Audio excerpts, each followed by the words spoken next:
Assalamualaikum warahmatullahi wabarakatuh. Halo teman-teman, nama saya Julian Sari, Prodi Sejarah Peradaban Islam, Fakultas Ilmu Sosial Universitas Islam Negeri Sumatera Utara. Baiklah, di sini saya akan menjelaskan tentang sejarah kelahiran kota saya, yaitu kota Iknabara, dan saya akan mewawancarai salah satu mahasiswa Labuan Batu tentang pemikiran mahasiswa tentang ilmu sejarah. Kota Iknabara adalah kota kecil yang merupakan pintu masuk menuju kota Rantau Prapat dari wilayah Kabupaten Labuan Batu Selatan, Padang Lawas, serta merupakan jalur jalan nasional wilayah pantai timur Pulau Sumatera. Pertigaan kota Iknabara merupakan titik kemacetan yang sering terjadi karena adanya pasar tradisional yang menyatu dengan jalan Iknabara menjadi lintas percabangan menuju wilayah pantai Kabupaten Labuan Batu, yaitu menuju Pangkatan, Negeri Lama, Ajamu, Labuan Bilik, dan Sungai Sebrombang. Bilahulu adalah sebuah kecamatan di Kabupaten Labuan Batu, Sumatera Utara, Indonesia. Pusat pemerintahan Bilahulu berada di Iknabara, terletak di pertigaan jalan lintas timur Sumatera dengan jalan provinsi menuju daerah pesisir Kabupaten Labuan Batu. Kota Iknabara adalah kota yang dikelilingi perkebunan kelapa sawit dan perkebunan karet, di mana perkebunan ini milik PT PN 3 Persero. Masyarakat sebagian besar berprofesi sebagai pedagang, petani sawit, petani karet, karyawan atau asisten di perusahaan PT PN, dan juga sebagai kuli pabrik serta juga kuli bangunan. Pada tahun 2021, jumlah penduduk kecamatan ini sebanyak 64.949 jiwa dengan kepadatan 221 jiwa persegi. Penduduk Kecamatan Bilahulu memiliki latar belakang suku bangsa yang berbeda-beda yang didominasi oleh suku Jawa dan Batak. Pada tahun 2019, Menteri Koordinator Bidang Kemaritiman Bapak Luhut Binsar Panjaitan mengunjungi Iknabara untuk membahas pembangunan kembali bandara yang ada di Iknabara. Bandara seluas 160 hektar di Iknabara, Kecamatan Bilahulu. Menurut masyarakat setempat, bahwasanya bandara ini dahulu adalah peninggalan zaman kolonial, namun tidak jelas bahwa ini benar atau tidak.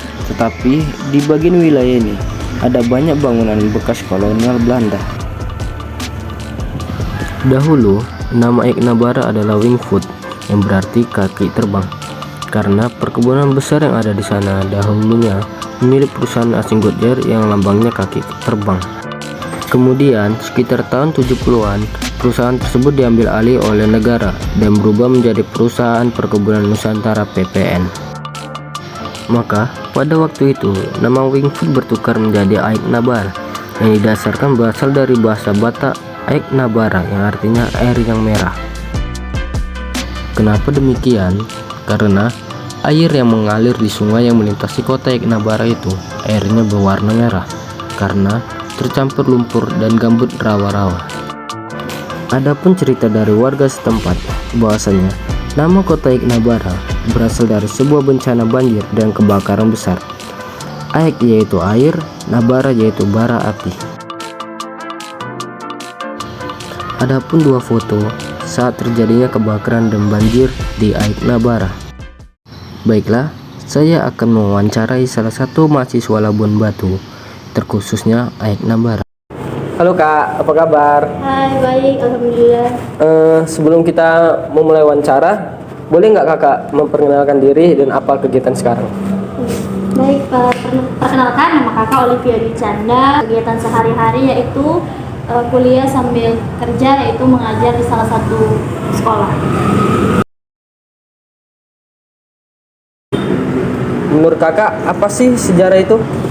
Sejarah adalah sebuah ilmu yang mempelajari kejadian-kejadian di masa lampau. Sejarah juga mempelajari suatu perubahan kehidupan nyata di dalam kehidupan manusia. Menurut Kakak, apakah sejarah itu penting?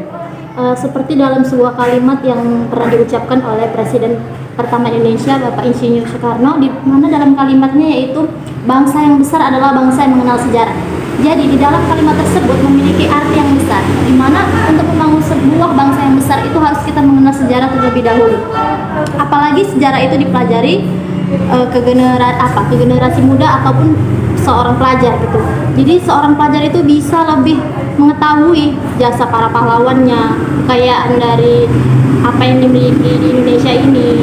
Jadi seorang pelajar itu biar bisa menghargai apapun yang ada, kekayaan alam yang ada di Indonesia ini.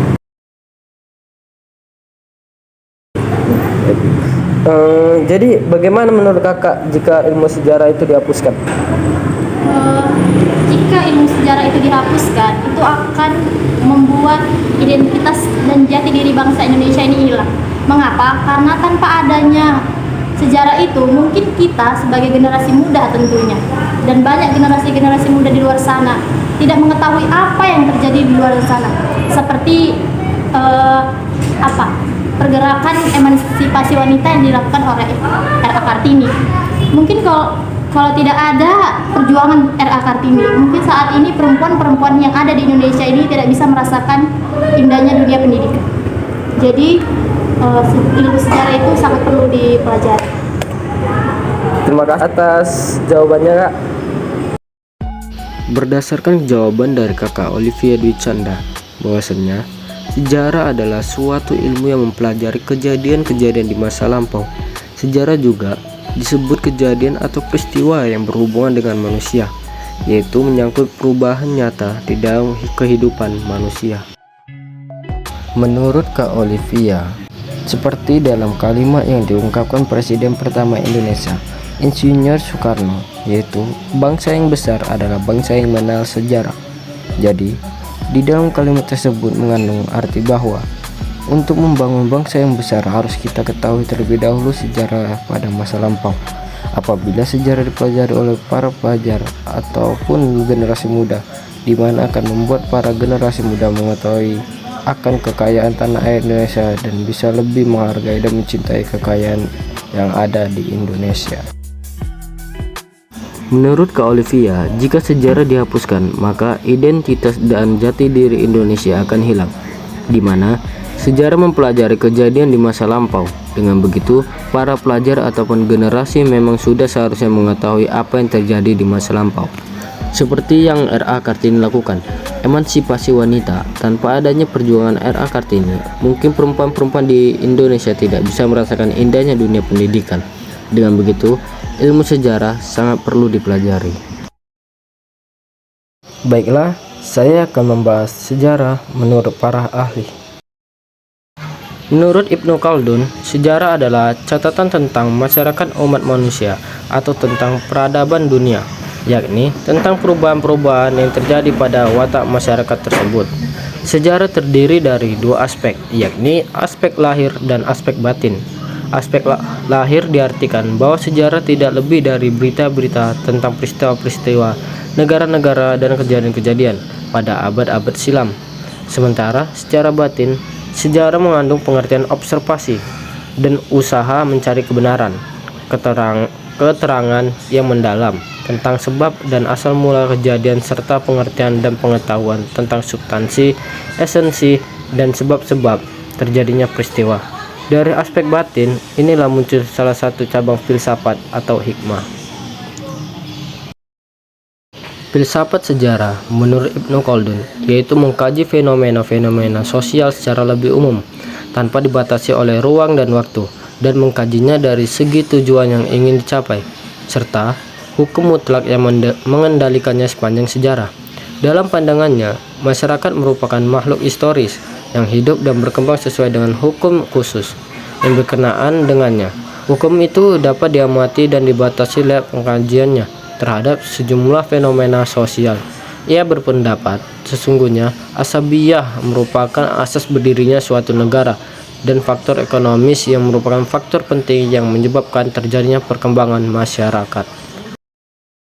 Sejarah dalam pandangan Kuntowijoyo adalah sesuatu atau peristiwa yang telah terjadi di masa lalu yang direkonstruksi atau membangun kembali masa lalu untuk kepentingan masa kini dan masa yang akan datang. Kuntowijoyo juga menjelaskan bahwa sejarah menyuguhkan fakta secara diakronis atau karena berhubungan dengan perjalanan waktu.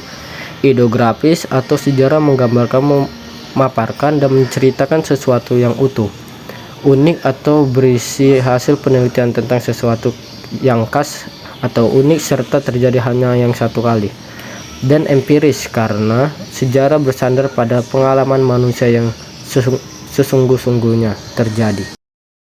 Menurut Hegel, sejarah dapat dikatakan belum berakhir dalam arti bahwa masih ada hari depan, karena peristiwa-peristiwa masih berlangsung. Namun sebaliknya, ia juga mengatakan bahwa sejarah sudah mencapai masa akhir, dalam arti tidak akan ada penemuan-penemuan yang benar-benar baru.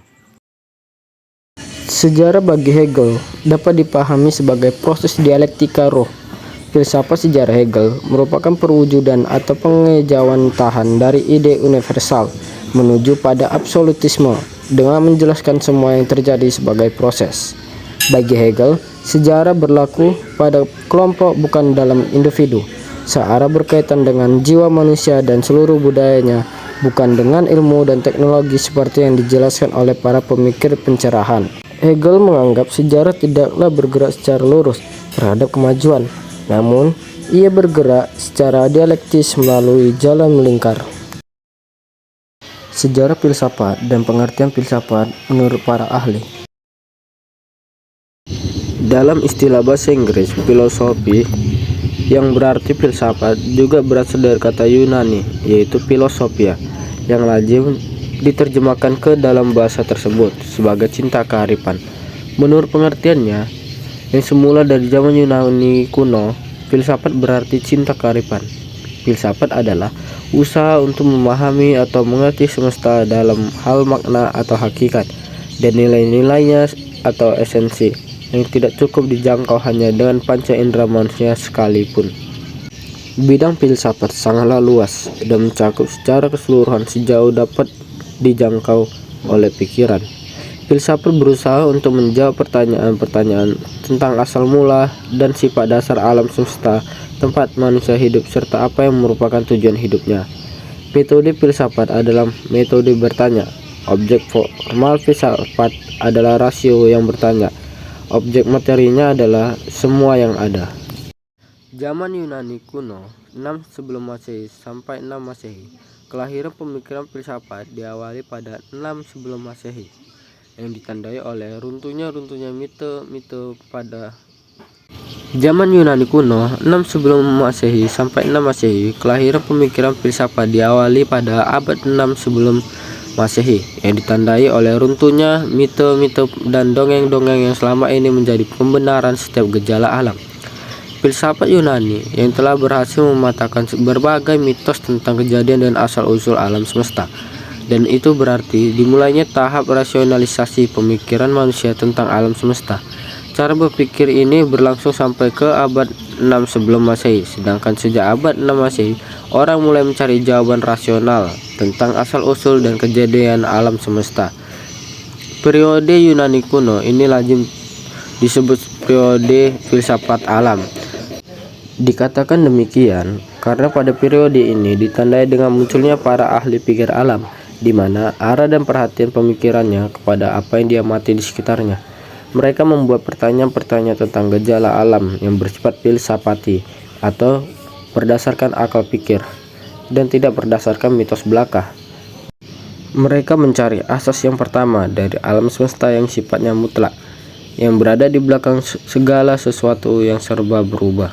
Filosof yang mengembangkan filsafat pada zaman Yunani yang begitu ramai dipersoalkan sepanjang sejarah yaitu Socrates.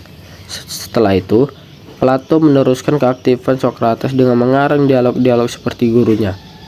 Plato berpendapat bahwa berfilsafat artinya mencari kebijaksanaan atau kebenaran, dan oleh karena itu dapat dimengerti bahwa mencari kebenaran itu dilakukan secara bersama-sama dalam suatu dialog. Zaman pertengahan 6 Masehi sampai 16 Masehi. Pada masa pertengahan ini terdapat periode yang membuat perkembangan filsafat tidak berlanjut, yaitu pada masa skolastik Kristen. Hal ini dikarenakan pihak gereja membatasi para filosof dalam berpikir, sehingga ilmu pengetahuan terhambat dan tidak bisa berkembang, karena semuanya diatur oleh doktrin-doktrin gereja yang berdasarkan keyakinan. Apabila terdapat pemikiran-pemikiran yang bertentangan dari keyakinan para gerejawan, maka filosof tersebut dianggap murtad dan akan dihukum berat sampai pada hukuman mati. Secara garis besar, filsafat abad pertengahan dapat dibagi menjadi dua periode, yaitu periode skolastik Islam dan periode skolastik Kristen. Zaman Renaissance 14 Masehi sampai 16 Masehi. Renaissance adalah suatu zaman yang sangat menaruh perhatian dalam bidang seni lukis, patung, arsitektur, musik, sastra, filsafat, ilmu pengetahuan, dan teknologi. Zaman Renaissance terkenal dengan era kelahiran kembali kebebasan manusia dalam berpikir. Pada zaman ini, manusia mulai berpikir secara baru dan secara berangsur-angsur melepaskan diri dari otoritas kekuasaan gereja yang selama ini telah membatasi manusia dalam mengemukakan kebenaran filsafat dan ilmu pengetahuan. Proses melahirkan kembali ini terjadi pada abad ke-15 dan 16, dan yang melahirkan kembali kebudayaan Yunani dan Romawi kuno ini adalah orang-orang yang biasa disebut kaum humanis. Zaman modern 17 Masehi sampai 20 Masehi. Setelah zaman Renaissance, yaitu zaman pencerahan atau zaman modern. Zaman pencerahan berlangsung dari abad ke-17 hingga ke-20. Di zaman ini terdapat peristiwa penting, yaitu revolusi di Inggris dan Prancis. Orang-orang yang hidup di zaman ini memiliki keyakinan bahwa mereka mempunyai masa depan yang cerah dan bercahaya berkat rasio mereka sendiri.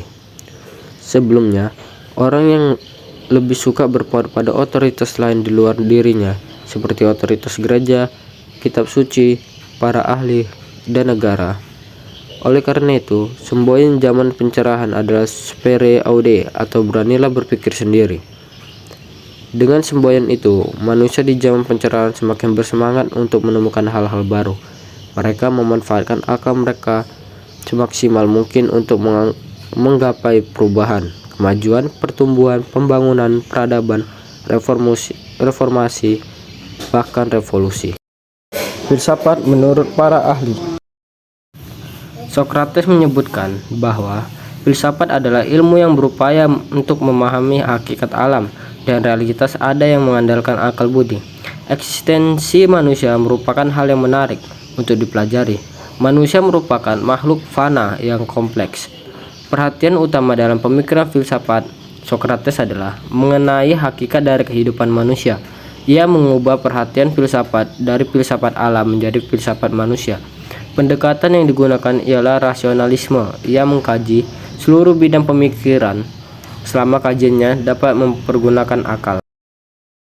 Descartes dikenal sebagai penemu filsafat modern. René Descartes menjelaskan bahwa filsafat adalah ilmu atau pengetahuan tentang hakikat bagaimana alam berwujud yang sebenarnya. René Descartes juga menjelaskan bahwa dasar filsafat haruslah rasional atau akal.